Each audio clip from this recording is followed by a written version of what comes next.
புறம்போக்குதான். DMK கொடி, அந்த தேமுதிக, நாம் தமிழர் எல்லாமே புறம்போக்கு. எடுத்துருங்க, எல்லாத்தையும் எடுத்துருங்க. நீங்க எடுத்துருங்க ஐயா, நீங்க எடுத்துங்க ஐயா. நான் எடுக்க முடியாது, நீங்க எடுங்க ஐயா. பர்மிஷன் போல நாங்க உங்ககிட்ட கேட்டோம் சார். நீங்க ஏங்க சார் 2 டைம் வச்சாங்க, 2 டைம் எடுக்க சொன்னாங்க. எல்லாரும் கொஞ்சம் கடிக்குது இல்ல, நைட் தான் சார் வச்சாங்க. யார் சார் வைக்காத இருக்காங்க? இப்ப அவங்க தானே எடுப்பாரு. இப்ப அவர் ஆட்சி இப்பதானே வரேன்னு வந்தாரு. அதுக்குள்ள வந்தாரா? அதுக்குள்ள அவர் வந்திருந்தாருன்னா நாங்க எதுவும் கேட்டு பார்ப்போம்.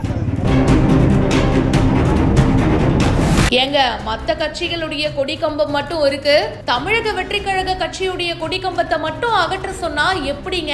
எல்லாத்தையும் அப்ப அப்புறப்படுத்த சொல்லுங்கன்னு புகார் மனு கொடுத்ததால் பெரும் பரபரப்பு ஏற்பட்டிருக்கு. திருப்பத்தூர் மாவட்டம் திருப்பத்தூர் அடுத்த குறும்பேரி அம்பேத்கர் நகர் பகுதியில தமிழக வெற்றி கழக கட்சியை சேர்ந்த 200க்கும் மேற்பட்டோர் அந்த பகுதியில அந்த கட்சியுடைய கொடி கம்பம் வச்சு கொடியேற்றி இருக்காங்க. இதுல அரசுக்கு சொந்தமான இடம் அப்படின்றதுனால ஃபர்ஸ்ட் நீங்க அனுமதி வாங்குங்க, அதுக்கப்புறமா நீங்க ஏத்துங்கன்னு அந்த கொடி கம்பத்தை அதிகாரிகள் தரப்புல அகற்றி இருக்காங்க. அப்ப நீங்களே பர்மிஷன் கொடுங்கன்னு ஒரு கோரிக்கை மனுவும் கொடுத்திருக்காங்க.